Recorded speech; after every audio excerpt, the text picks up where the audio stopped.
Hello friends, ಇವತ್ತು ನಮ್ಮ kitchen ಚಾನಲಲ್ಲಿ ಚಿಕನ್ ಮಿಕ್ಸ್ಚರ್ ಯಾವ ರೀತಿ ಮಾಡ್ಬೋದು ಅಂತ ನೋಡೋಣ. ಇಲ್ಲಿ ಒಂದು 2 ಪೀಸಷ್ಟು ನಾನು ಬೋನ್ಲೆಸ್ ಚಿಕನ್ ತೊಗೊಂಡಿದ್ದೇನೆ. ಇದನ್ನು ನಾನು ಒಬ್ರಿಗೋಸ್ಕರ ಮಾಡ್ತಿದ್ದೇನೆ ಫ್ರೆಂಡ್ಸ್. ನೀವು ಮಂದಿ ಜಾಸ್ತಿ ಇದ್ದರೆ ನೀವು ಕ್ವಾಂಟಿಟಿ ಜಾಸ್ತಿ ತಗೋಬೇಕು. ಈಗ ಇದಕ್ಕೆ ಒಂದು ಸ್ವಲ್ಪ ನೀರು ಹಾಕ್ಕೊಂಡು ಒಂದು 10ರಿಂದ 15 ನಿಮಿಷ ಇದನ್ನು ಚೆನ್ನಾಗಿ ಬೇಯಿಸ್ಕೋಬೇಕು ಫ್ರೆಂಡ್ಸ್. ಯಾರಾದರೂ ನಮ್ಮ ಕಿಚನ್ ಚಾನಲನ್ನು ಹೊಸದಾಗಿ ನೋಡಿದರೆ ಈ ಚಾನಲನ್ನು ಸಬ್ಸ್ಕ್ರೈಬ್ ಮಾಡ್ಕೊಳ್ಳಿ. ಬೆಲ್ಲೈಕನ್ ಆಲ್ ಸೆಟ್ ಮಾಡಿದರೆ ನಾನು ಮಾಡೋ ವಿಡಿಯೋ ನಿಮಗೆ ನೋಟಿಫಿಕೇಷನಲ್ಲಿ ಬಂದುಬಿಡುತ್ತೆ. ಒಂದು 10ರಿಂದ 15 ನಿಮಿಷ ಈ ರೀತಿ ಚೆನ್ನಾಗಿ ಬೇಯಿಸ್ಕೋಬೇಕು ಫ್ರೆಂಡ್ಸ್. ಮತ್ತು ಇದನ್ನು ಸಣ್ಣ ಮಕ್ಕಳಂತೂ ಭಾಳ ಇಷ್ಟಪಟ್ಟು ತಿಂತಾರೆ ಫ್ರೆಂಡ್ಸ್. ನೀವು ಈ ಮೆಥಡಲ್ಲಿ ಒಂದು ಸಲ ಚಿಕನ್ ಮಿಕ್ಸ್ಚರ್ ಮಾಡಿ ಯಾವ ರೀತಿ ಬಂತು ಅಂತ ನನಗೆ ಕಾಮೆಂಟ್ ಸೆಕ್ಷನಲ್ಲಿ ತಿಳಿಸಿ ಫ್ರೆಂಡ್ಸ್. ಈಗ ಇದೊಂದು 10ರಿಂದ 15 ನಿಮಿಷ ಆಗಿದೆ ಫ್ರೆಂಡ್ಸ್. ಈಗ ನಾನು ಇದನ್ನು ಒಂದು ಪ್ಲೇಟಿಗೆ ಸಪ್ರೇಟಾಗಿ ತೆಗೆದಿಡ್ತಿದ್ದೇನೆ. ನಿಮಗೆ ನಮ್ಮ ಕಿಚನ್ ಚಾನಲಲ್ಲಿ ಬರೋ ವಿಡಿಯೋ ಏನಾದರೂ ಇಷ್ಟ ಆದರೆ ಆದಷ್ಟು ಲೈಕ್ ಮಾಡಿ, ಶೇರ್ ಮಾಡಿ, ನಮ್ಮ ಚಾನಲನ್ನು ಸಪೋರ್ಟ್ ಮಾಡಿ ಫ್ರೆಂಡ್ಸ್. ಈಗ ಇದು ಪೂರ ತಣ್ಣಗಾದಮೇಲೆ ಈ ರೀತಿ ಕಟ್ ಮಾಡ್ಕೋಬೇಕು. ಒಂದು ಸ್ವಲ್ಪ ದೊಡ್ಡದು ಬೇಕಂದರೆ ಒಂದು ಸ್ವಲ್ಪ ದೊಡ್ಡದು ಬೇಕಂದ್ರೂ ಕಟ್ ಮಾಡ್ಕೋಬೋದು ಫ್ರೆಂಡ್ಸ್. ಯಾವ ಅಳತೆ ಬೇಕೋ ಆ ರೀತಿಯಲ್ಲಿ ನೀವು ಕಟ್ ಮಾಡ್ಕೋಬೇಕು. ನಾನು ಈ ರೀತಿ ಎಲ್ಲ ಚಿಕನ್ ಪೀಸನ್ನು ಬೇಯಿಸಿರುವ ಚಿಕನ್ ಪೀಸನ್ನು ಈ ರೀತಿಯೇ ಕಟ್ ಮಾಡ್ಕೊಂಡಿದ್ದೇನೆ. ಈಗ ಇದಕ್ಕೆ ಒಂದೂವರೆ ಚಮಚದಷ್ಟು ಕಾರ್ನ್ಫ್ಲೋರ್ ಹಾಕ್ಕೋಬೇಕು ಫ್ರೆಂಡ್ಸ್.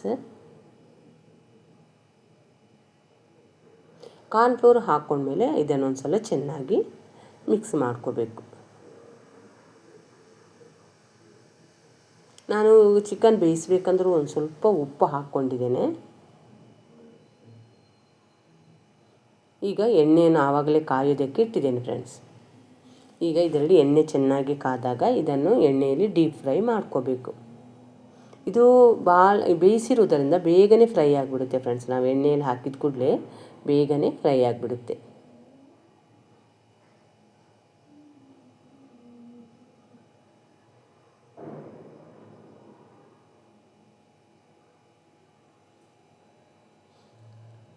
ಈ ರೀತಿ ಒಂದು ಸ್ವಲ್ಪ ಕಲರ್ ಚೇಂಜ್ ಆದರೆ ಸಾಕು. ಇದೇ ರೀತಿ ಎಲ್ಲ ಚಿಕನನ್ನು ನಾನು ಇದೇ ರೀತಿ ಡೀಪ್ ಫ್ರೈ ಮಾಡ್ಕೊತಿದ್ದೇನೆ ಫ್ರೆಂಡ್ಸ್. ಈಗ ಇದಕ್ಕೆ ನಾನೊಂದು ಸ್ವಲ್ಪ ಶೇಂಗಾನು ಕೂಡ ಹಾಕ್ಕೊಂಡು ಇದೇ ಎಣ್ಣೆಯಲ್ಲಿ ಫ್ರೈ ಮಾಡ್ಕೊತೇನೆ. ನೀವು ಬೇಕಂದರೆ ಗೋಡಂಬಿ ಬೇಕಂದರೆ ಹಾಕ್ಕೋಬೋದು. ನಾನು ಸಿಂಪಲಾಗಿ ಮಾಡ್ಕೊಂಡಿದ್ದೇನೆ. ನಾನಿಲ್ಲಿ ಶೇಂಗಾವನ್ನು ಹಾಕ್ಕೊಂಡಿದ್ದೇನೆ. ಸ್ವಲ್ಪ ಜಾಸ್ತಿ ಶೇಂಗಾ ಬೇಕಂದರೆ ಹಾಕ್ಕೋಬೋದು. ಈಗ ಮಕ್ಕಳು ಶಾಲೆಯಿಂದ ಬಂದಾಗ ಈ ರೀತಿ ಮಾಡಿಕೊಟ್ರೆ ಅವ್ರಿಗೂ ಖುಷಿಯಾಗಿಬಿಡುತ್ತೆ ಫ್ರೆಂಡ್ಸ್. ಈಗ ಶೇಂಗಾವನ್ನು ಎಣ್ಣೆಯಲ್ಲಿ ಚೆನ್ನಾಗಿ ಫ್ರೈ ಮಾಡಿದ ಮೇಲೆ ನಾನು ಇದೇ ಎಣ್ಣೆಯಲ್ಲಿ ಒಂದು ಸ್ವಲ್ಪ ಬೆಳ್ಳುಳ್ಳಿನೂ ಕೂಡ ಫ್ರೈ ಮಾಡ್ಕೊತೇನೆ ಫ್ರೆಂಡ್ಸ್.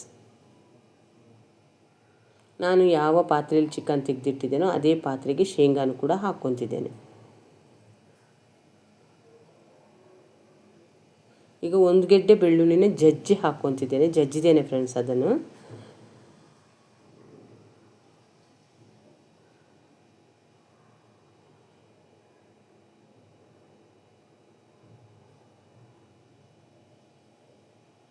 ಬೆಳ್ಳುಳ್ಳಿನೂ ಕೂಡ ಮಧ್ಯಕ್ಕೆ ಎಣ್ಣೆಯಲ್ಲಿ ಫ್ರೈ ಮಾಡಿ ಹಾಕಿರೋದನ್ನು ತಿನ್ನೋದಕ್ಕೆ ತುಂಬ ರುಚಿಯಾಗಿರುತ್ತೆ ಫ್ರೆಂಡ್ಸ್. ಈಗ ಬೆಳ್ಳುಳ್ಳಿ ತೆಗೆದ ಮೇಲೆ ಒಂದು ಮುಷ್ಟಿಯಷ್ಟು ಕರಿಬೇವು ಸೊಪ್ಪನ್ನು ಕೂಡ ಹಾಕ್ಕೊತಿದ್ದೇನೆ. ಅದನ್ನು ಕೂಡ ಎಣ್ಣೆಯಲ್ಲಿ ಒಂದು ಸ್ವಲ್ಪ ಕ್ರಿಸ್ಪಿನೆಸ್ ಬರುವವರೆಗೆ ಫ್ರೈ ಮಾಡ್ಕೊತಿದ್ದೇನೆ.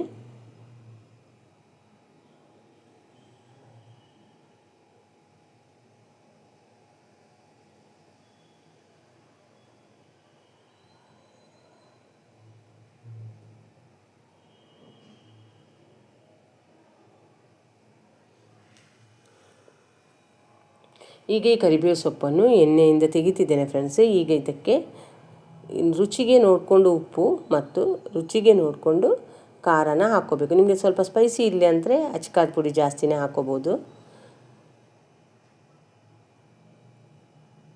ಈಗ ಅಚ್ಕಾರದ ಪುಡಿ ಹಾಕ್ಕೊಂಡ್ಮೇಲೆ ಒಂದು ಸಲ ಚೆನ್ನಾಗಿ ಮಿಕ್ಸ್ ಮಾಡ್ಕೊರಿ ಫ್ರೆಂಡ್ಸ್. ಅದು ಚೆನ್ನಾಗಿ ಉಪ್ಪು ಮತ್ತು ಖಾರನ ಹೀರ್ಕೋಬೇಕು.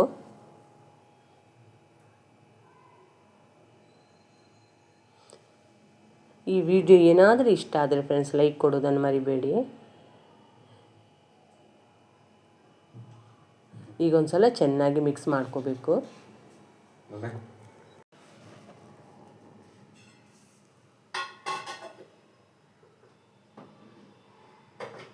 ಈ ವಿಡಿಯೋನ ನೀವು ನೋಡಿದ್ದಕ್ಕೆ ನಿಮಗೆ ತುಂಬ ಧನ್ಯವಾದಗಳು ಫ್ರೆಂಡ್ಸ್.